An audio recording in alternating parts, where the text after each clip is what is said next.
for Katie Volkerkar.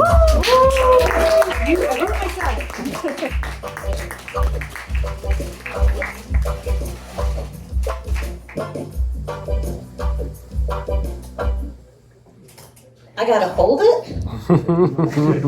So you guys are all gonna be seeing this shake a lot by the time this ends. So just get used to that right now. Can you still hear me when it shakes the whole room? All right, first off, does anybody in here have kids? Or is it just me? It's just me.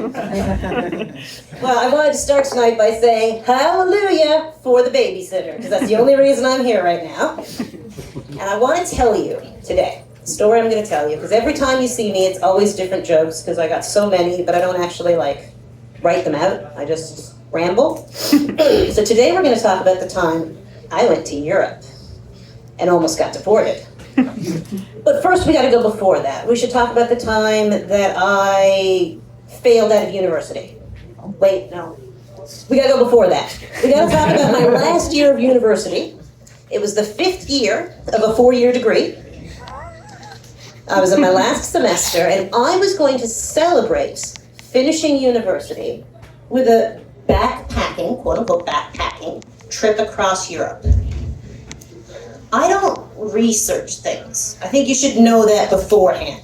I like to throw myself in a situation blindly, which is probably why I failed university. But anyway. So I'm on my 5th year of a 4-year degree.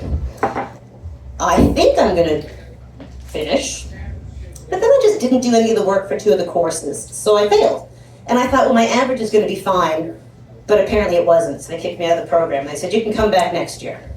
And when I went back to work and told everybody that, I'm not going to be able to take my backpacking across Europe trip, I failed university. And one of my best friends was like, I didn't think you were going to do that anyway. Well, now I have to. So I did paperwork. And this was back when paperwork was still on paper, to take a leave of absence from my job at Walmart.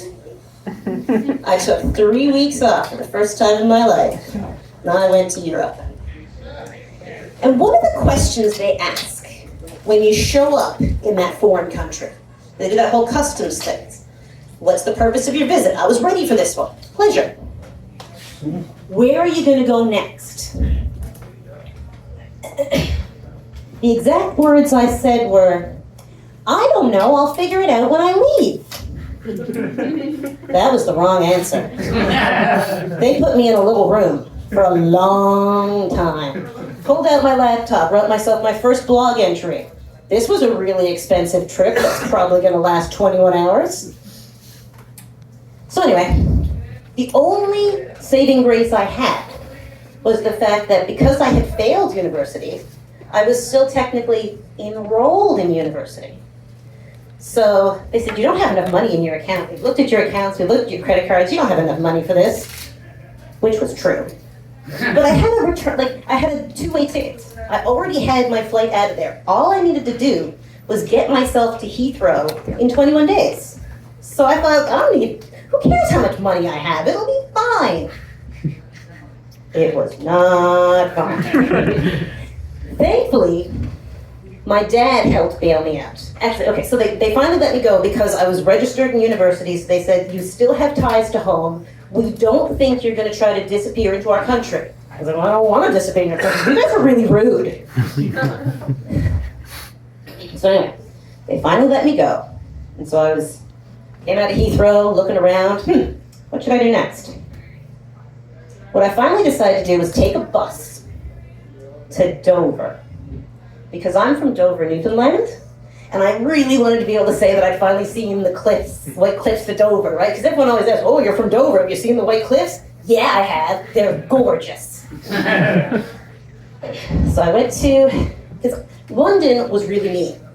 Everyone spoke the same language as me. This was not the country I thought was going to be the problem. I had learned, do you speak English? Yes, no, and goodbye. In a few different languages. I didn't think I was going to have an issue in London. But every time I asked someone for directions, they just scoffed at me and walked away angrily. The most polite people that I encountered were in France. which was not what I expected when you're used to Quebecois, where like the French are considered the more rude. Now, I've been to Montreal. I haven't found them rude either. But I really enjoyed the people in France. I had a conversation with someone in Calais, because I'd taken the ferry over. I love ferries. And I landed in Calais, France. And there was a beautiful beach that I was told about. So I was looking everywhere for the beach. Oh, have I gone through my time? I'll finish this joke. So I'm looking everywhere for the beach, but I don't speak really good French. The word for beach in French is like plage, which looks like plague.